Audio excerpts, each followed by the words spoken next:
नमस्कार प्रिय विद्यार्थियों। कक्षा 8 विषय विज्ञान अध्याय 6 दहन और ज्वाला। दहन अर्थात जलना, ज्वाला यानी चिंगारी।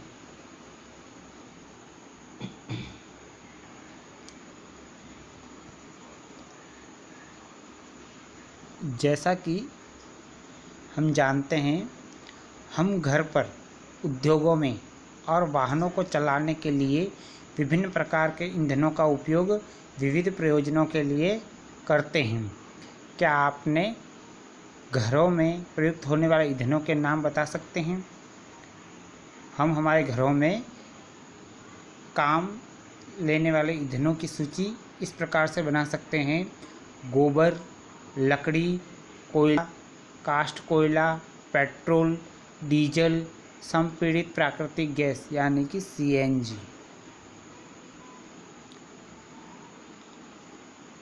हम मोमबत्ती के जलने से परिचित हैं। मोमबत्ती के जलने और कोयले जैसे ईंधन के जलने में क्या अंतर है? शायद हमारा अनुमान सही है। मोमबत्ती ज्वाला के साथ जलती है जबकि कोयला नहीं। इसी प्रकार हम अनेक ऐसे पदार्थ पाते हैं जो बिना ज्वाला के जलते हैं। आइए जलने के रासायनिक प्रक्रम और इस प्रक्रम में उत्पन्न ज्वाला के प्ररूपों का अध्ययन करें। दहन क्या है? कक्षा 7 में मैग्नीशियम दहन के क्रियाकलाप का स्मरण कीजिए।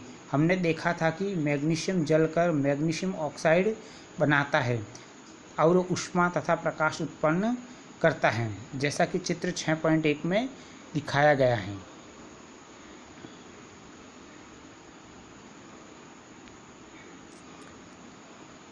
इसी प्रकार क्रियाकलाप हम एक काष्ठ कोयले का टुकड़ा लेकर कर सकते हैं। काष्ठ कोयले के टुकड़े को संडासी से पकड़ते हैं और एक मोमबत्ती अथवा बुनसेन बर्नर की ज्वाला के निकट लेकर जाते हैं। हम देखते हैं कि काष्ठ कोयला वायु में जलता है। हम जानते हैं कि काष्ठ कोयला वायु में जलकर कार्बन डाइऑक्साइड, ऊष्मा और प्रकाश देता है। रासायनिक प्रक्रम जिसमें पदार्थ ऑक्सीजन से अभिक्रिया कर ऊष्मा देता है, दहन कहलाता है। यहाँ हमने दहन की परिभाषा को पढ़ा। पुनः दोहराता हूँ, रासायनिक प्रक्रम जिसमें पदार्थ ऑक्सीजन से अभिक्रिया कर ऊष्मा देता है, दहन कहलाता है। जिस पदार्थ का दहन होता है वह दाह्य कहलाता है, यानी कि जलने वाला पदार्थ। इसे ईंधन भी कहते हैं। ईंधन ठोस, द्रव या गैस हो सकता है। कभी कभी ईंधन के समय ज्वाला के रूप में अथवा एक लौ के रूप में प्रकाश भी उत्पन्न होता है। ऊपर दी गई अभिक्रियाओं में मैग्नीशियम और काष्ठ कोयला दाह्य पदार्थ हैं। हमें बताया गया था कि हमारे भोजन हमारे शरीर के लिए एक ईंधन का कार्य करता है। हमारे शरीर में भोजन ऑक्सीजन से अभिक्रिया कर अपघटित होता है और ऊष्मा उत्पन्न करता है। इसे समझने के लिए हम एक क्रियाकलाप कर सकते हैं। इसके लिए आवश्यक सामग्री है स्ट्रॉ, माचिस की तीलियाँ, मिट्टी का तेल, कागज, लोहे की कीलें, पत्थर के टुकड़े, शीशा आदि। इस प्रकार हमने क्रियाकलाप के लिए विभिन्न सामग्री एकत्रित की। इन पदार्थों को एक एक करके हम जलाते हैं। यदि पदार्थ जलता है तो इसे दाह्य कहेंगे, अन्यथा अदाह्य कहेंगे। जैसे कि लकड़ी, तो लकड़ी दाह्य है। कागज दाह्य है। लोहे की कील यह अदाह्य है। मिट्टी का तेल दाह्य, पत्थर का टुकड़ा अदाह्य, स्ट्रॉ दाह्य, काष्ठ कोयला दाह्य, माचिस की तीलियाँ दाह्य तथा कांच अदाह्य पदार्थ हैं। हम कुछ और पदार्थों के नाम बता सकते हैं जो दाह्य हो। इन्हें हम सारणी 6.1 में जोड़ सकते हैं। अब हमें उन परिस्थितियों का पता लगाना है जिनमें दहन होता है। इसके लिए क्रियाकलाप करना होगा। सावधानी, मोमबत्ती जलती मोमबत्ती को पकड़ते समय सावधानी रखना। एक जलती मोमबत्ती को मेज के ऊपर रखते हैं। कांच की चिमनी को मोमबत्ती के ऊपर लकड़ी के 2 गुटकों की सहायता से इस प्रकार रखते हैं कि वायु का चिमनी में प्रवेश होता है रहे। हम देखते हैं ज्वाला को क्या होता है। अब लकड़ी के गुटके को हटाकर चिमनी को मेज पर टिका देते हैं। पुनः ज्वाला को देखते हैं। अंत में एक कांच की प्लेट चिमनी के ऊपर रख देते हैं। ज्वाला को पुनः देखते हैं। तीनों स्थितियों में क्या होता है? क्या ज्वाला कंपन करती हुई बुझती है? क्या ज्वाला कंपन करती है और धुआं देती है? क्या यह अप्रभावित रूप से जलती है? क्या हम दहन प्रक्रम में वायु की भूमिका के बारे में कुछ निष्कर्ष दे सकते हैं? हम पाते हैं कि दहन के लिए वायु आवश्यक है। अवस्था ए में मोमबत्ती निर्बाध रूप से जलती है, जबकि वायु चिमनी में नीचे से प्रवेश कर सकती है। अवस्था बी में जब चिमनी में नीचे से वायु प्रवेश नहीं कर पाती तो ज्वाला में कंपन होता है और धुआं उत्पन्न होता है। अवस्था सी में ज्वाला बुझ जाती है क्योंकि उसे वायु उपलब्ध नहीं हो पाती। हमने पढ़ा है कि सूर्य अपनी ऊष्मा और प्रकाश स्वयं उत्पन्न करता है। क्या यह भी एक प्रकार का दहन है? सूर्य में ऊष्मा और प्रकाश नाभिकीय अभिक्रियाओं द्वारा उत्पन्न होते हैं। हम इस प्रक्रम के बारे में आगे और चलकर पढ़ेंगे। इसके लिए अभी हमें एक और क्रियाकलाप करना होगा। एक लकड़ी या लकड़ी के कोयले का जलता हुआ टुकड़ा लोहे की प्लेट या तवे पर रखेंगे।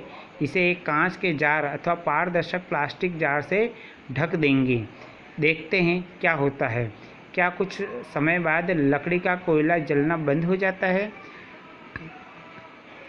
क्या आप सोच सकते हैं कि यह जलना क्यों बंद हो जाता है? हमने सुना है कि जब किसी व्यक्ति के वस्त्र आग पकड़ लेते हैं तो आग बुझाने के लिए व्यक्ति को कंबल से ढक देते हैं। क्या हम सोच सकते हैं या बता सकते हैं कि ऐसा क्यों करते हैं? अब हम अपने कुछ अनुभवों को स्मरण करते हैं। क्या एक माचिस की तीली अपने आप जल उठती है? यह किस प्रकार जलाई जाती है? हमने कागज़ के टुकड़ों को जलाने का अनुभव अवश्य किया है। जब जलती हुई माचिस की तीली इसके पास लाते हैं तो क्या यह जल उठता है? क्या लकड़ी के एक टुकड़े को जलती माचिस की तीली उसके पास लाकर जला सकते हैं? लकड़ी या कोयले को जलाने के लिए आपको कागज़ अथवा मिट्टी के तेल का उपयोग करना पड़ता है। क्या आपने जंगल में लगने वाली आग के बारे में सुना है? या क्या ये अनुभव आपको बताते हैं कि विभिन्न पदार्थ विभिन्न ताप पर आग पकड़ते हैं? वह न्यूनतम ताप जिस पर कोई पदार्थ जलने लगता है वह ज्वलन ताप कहलाता है। क्या आप बता सकते हैं कि कमरे के ताप पर माचिस की तीली अपने आप आग क्यों नहीं पकड़ लेती? माचिस की तीली माचिस की डिबिया के बगल में रगड़ने पर क्यों जल जाती है? हमने पाया कि दाह्य पदार्थ जब तक आग नहीं पकड़ ले सकता या जल नहीं सकता जब तक उसका ताप उसके ज्वलन ताप से कम रहता है। क्या हमने कभी भोजन पकाने वाले तेल को आग पकड़ते देखा है? जब तलने वाला बर्तन लंबे समय तक जलते हुए स्टोव पर रखा रहता है तो कमरे के ताप पर मिट्टी का तेल और लकड़ी अपने आप आग नहीं पकड़ते, परंतु यदि मिट्टी के तेल को थोड़ा गर्म कर दें तो वह आग पकड़ लेता है। क्या इसका ज्वलन ताप लकड़ी के ज्वलन ताप से कम है? क्या इसका अर्थ है कि मिट्टी के तेल के रखने में हमें विशेष सावधानी बरतनी होगी? निम्नलिखित क्रियाकलाप प्रदर्शित करता है कि किसी पदार्थ के दहन के लिए उसका ताप उसके ज्वलन ताप तक पहुंचना आवश्यक है। हमें आगे बढ़ने से पूर्व कुछ चित्र दिए हैं, उन्हें समझना है। जैसे कि चित्र 6.4 जंगल की आग। गर्मियों के मौसम में बहुत अधिक गर्मी पड़ने पर कुछ स्थानों पर सूखी आग घास आग पकड़ लेती है। घास से आग पेड़ों में फैलती है और जल्दी ही पूरा जंगल आग की चपेट में आ जाता है। इस प्रकार की आग को बुझाना बहुत कठिन होता है।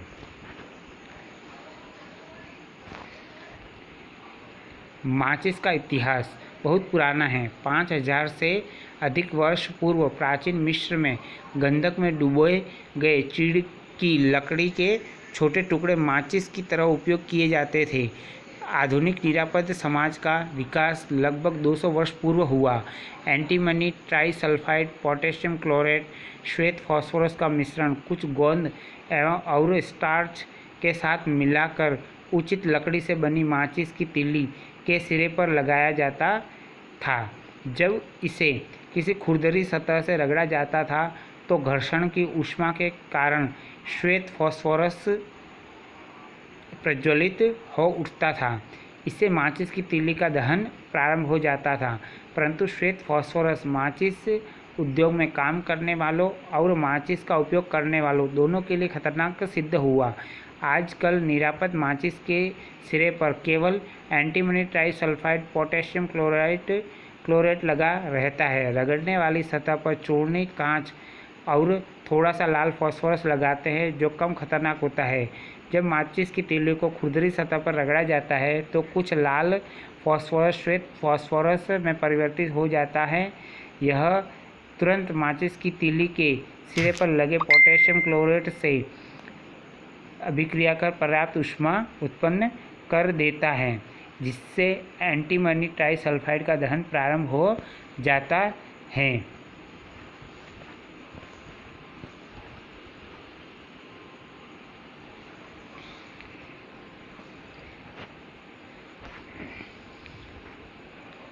इससे पूर्व हमने पढ़ा था कि किसी पदार्थ के दहन के लिए उसका ताप, उसके ज्वलन ताप तक पहुंचना आवश्यक होता है। इसे समझने के लिए हम जलती हुई मोमबत्ती से सावधानीपूर्वक काम लेते हैं। कागज़ के 2 टुकड़े, कागज़ के 2 कप तैयार करें। इनमें से एक कप में 50 ml जल डाला। दोनों कपों को अलग अलग मोमबत्ती द्वारा गर्म किया। हम देखते हैं कागज़ के कप का क्या होता है, जल युक्त कागज़ के कप का क्या होता है। क्या इस कप का जल गर्म हो जाता है? यदि हम कप को गर्म करना जारी रखें तो हम कागज़ के कप में भी जल को उबाल सकते हैं। क्या आप इस परिघटना का कोई स्पष्टीकरण सोच सकते हैं? कागज़ के कप को दी जाने वाली ऊष्मा चालन द्वारा जल में चली जाती है, अतः जल की उपस्थिति में ताप कागज़ के ज्वलन ताप तक नहीं पहुंच पाता, इसलिए वह जलता नहीं। जिन पदार्थों का ज्वलन ताप बहुत कम होता है और जो ज्वाला के साथ सफलतापूर्वक आग पकड़ लेता है, ज्वलनशील पदार्थ कहलाते हैं। ज्वलनशील पदार्थों के उदाहरण हैं पेट्रोल, अल्कोहल, द्रवित पेट्रोलियम गैस यानी कि LPG आदि। क्या आप कुछ और ज्वलनशील पदार्थों की सूची बना सकते हैं? इस प्रकार के विचारों को हमें हमारे अध्ययन में शामिल करना चाहिए।